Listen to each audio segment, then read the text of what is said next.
before you got thrown into the world of Eurovision, did you have a relationship to the contest? I grew up on an island outside Gothenburg, very, very tiny little island. And my world from that little island was the TV screen. I saw musicals, I saw films and Eurovision. And I saw Björn Skifs och Eva Dahlgren and Cliff Richard. I want to join that. I want to be there. Yeah. And then I saw this singing competition in a magazine. I made a tape and the phone was ringing and I didn't turn off the tape. And from that, I got some questions of, we need a girl who sings, but you should also play the bass. And I said, well, I don't play bass. No, but then you have to learn. Okay, I'll learn.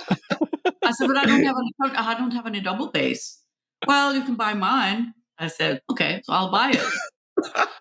And I bought it, and it's still in my office. You can see here. Oh my God. This is the wall with all the gold records. Oh my gosh. Incredible. And that's only half of it. But there is my bass. I was in the audience to watch a really big country concert in Stockholm.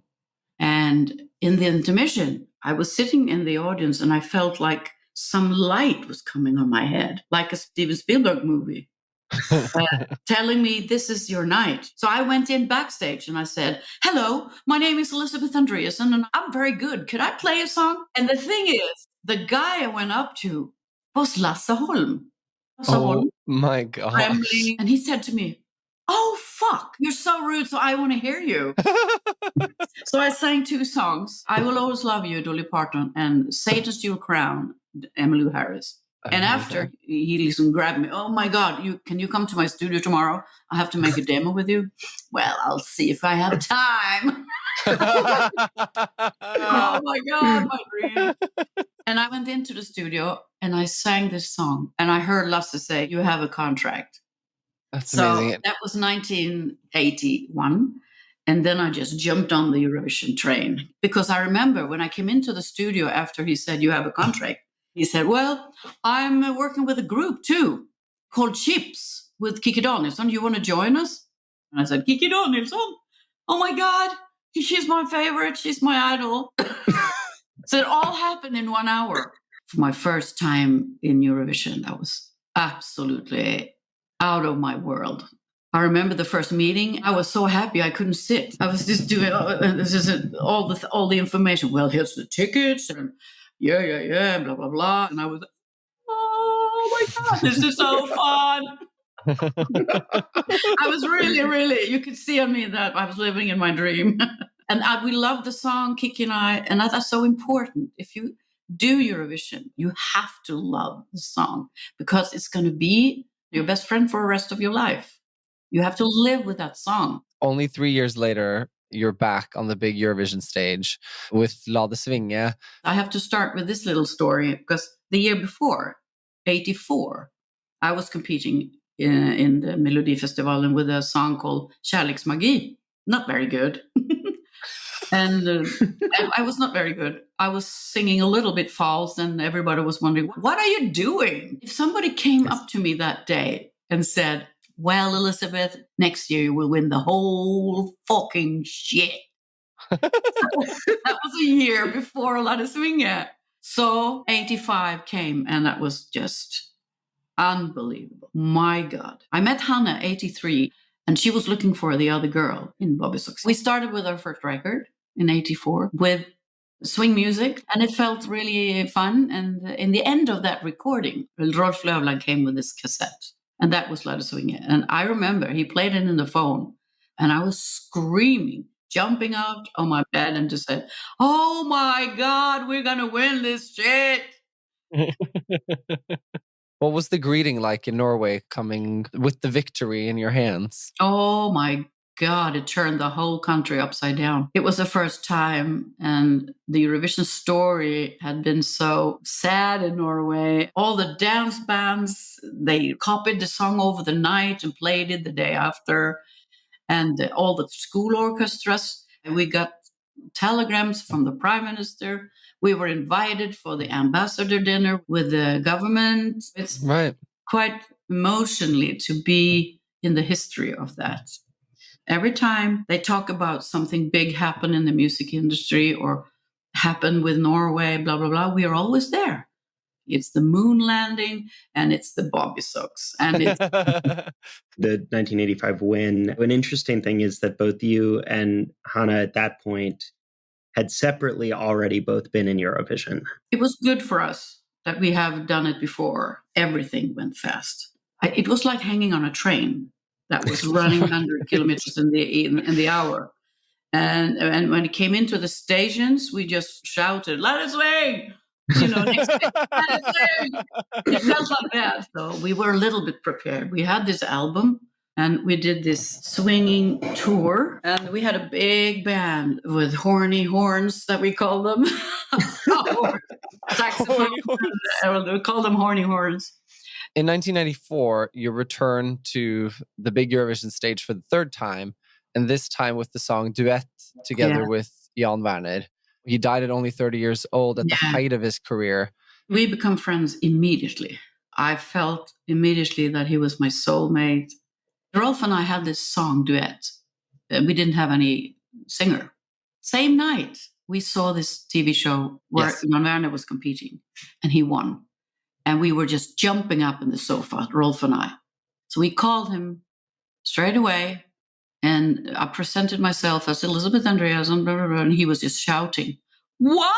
The real Elisabeth?" I said, "Yes." And Rolf Löfland, "I would love to sing with you." And we went into the studio, and shit, goosebumps all over. I've never heard anything like it. We couldn't stop singing together. We did tours, we did Christmas tours, we did records, we did TV shows, oh my God, we were so good friends. So it was a great big loss when he died. Oof, terrible. I have some colleagues I sing with that is really, really good, but not like him. With Oslo hosting in 1996, you are back at Eurovision for a fourth time, but this time without another singer by your side. The thing was that Sissel Kyrkjebø got that song, and she rejected it on her album. So they called me from the record company and said, "We have a song for you that they want in the Eurovision." I listened to it, and my skin was just, "Oh my God, this is a dream song. I would love to do it." And I remember that night, I have a cousin in Seattle, and they didn't know so much about my career. So he came with his girlfriend to visit, and I fixed 2 tickets for them. Oh, wow. They came straight into the Eurovision, sitting there, and I was number 2, and they were shocked. And Americans, they're really, "Oh my God." Stumbling into Eurovision must be quite the experience. Wow. That's my cousin singing. Hosting the Melodifestivalen in Norway was awesome. But I thought that Tor Andersen should win. So you can almost see when I declare the winner, I was disappointed. The poker face wasn't quite there. I was really awful. Oh shit, she won. Okay. To be a host of the Eurovision, you have to love it. That was a big miss, I think, in Oslo in 96 with Morten Harket. And Morten was almost excusing himself to be there. But Norwegian television did a choice because he was famous. They don't know the history. They don't know anything about Eurovision. And it showed. So much of the staying power of an artist is the ability to kind of keep surprising people, to keep innovating.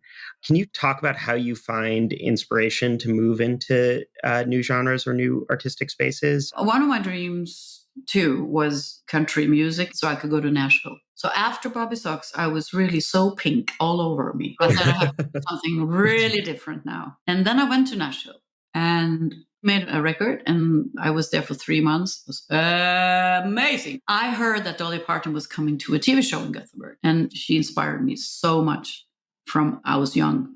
So I sat outside the studio, and we had a chat in 15 minutes, and that was a moment of my life. And I told her that I got discovered with one of your songs, "I Will Always Love You." She thought that was quite fun. I mean, she probably heard it thousands of times, but she was very there in her mind. I always wanted to be Dolly Parton, but I only become half partner. Pardon. Incredible. I love it. Speaking of people who inspire you, you've had such a variety of collaborators over the years. We've talked about several of them today. To what extent have they inspired you musically? And I got ideas out of listening to others. I go out and see concerts and every type of music, classical concerts, musicals, opera, everything, jazz. I just eat it. And that was the thing that Jan Werner did too. When we stopped at gas stations, there were always CDs for 20 kroner or 50 kroner. He just bought it all. He took the whole thing in a bag and bought it. It could be 20, it could be 50 CDs into the bus. And he sat listening to all kinds of music because he wanted to hear different producers, different productions, different sounds, singers. Reflecting back over your storied career, which has been incredible, what do you feel is the most important thing you've learned? I think that is that I am really myself all the time. You can really recognize me. When I go on stage, you feel you know me. And if I go off stage and talk to the audience, I'm the same. When I talk to my fans after concerts and stuff, I really feel like we're friends. The Eurovision family is fantastic. I was in Liverpool when the Eurovision was last year. So we sang at the Euro Club and it was amazing. I had like 4,000 crazy fans singing in Norwegian in evighet. I was so happy. I can still sing those songs in the same key. And that's important. That's amazing. Old bitch, that's 65. There's so many fans and they know everything about us. You know the colors of my underwear. I mean, when I lost my husband 7 years ago, he died in a heart attack. That was really awful, terrible. I remember the first time I appeared on stage was only 3 weeks after. And it was so quiet in the room. Everybody was not breathing. Is she going to sing? Is she going to make it? Is she going to cry? I get goosebumps when thinking about it.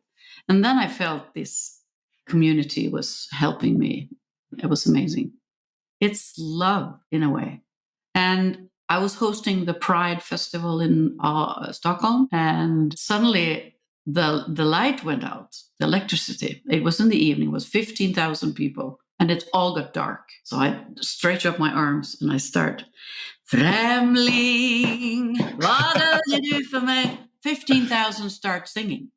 It was in the dark. It was raining. Amazing. They sang the whole song without anything. That also is a feeling of family, doing something together. We know this song. We know the history of the song. I say no to so many reality things that they want me to participate in, like Farmen Kändis. I was about to say, have you been called to the farm? It's like a Big Brother with famous people. Put them on a farm for 6 weeks.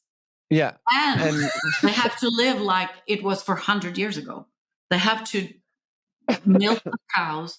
They have to make their own things. And they don't have any food if they don't make it themselves. It gets conflicts, quarreling, and some are weak and some are strong. No. If I do something, it has to be fun. My daughters and I, we do a little reality now called Sofa. We sit in the sofa watching TV, and you watch us watch TV. Elisabeth, thank you so much for spending time with incredible. Us. That was so fun. You see, we're the family. Exactly. That's the family we're talking about. Yes. Thank you so much. All the mysteries of the Euroverse.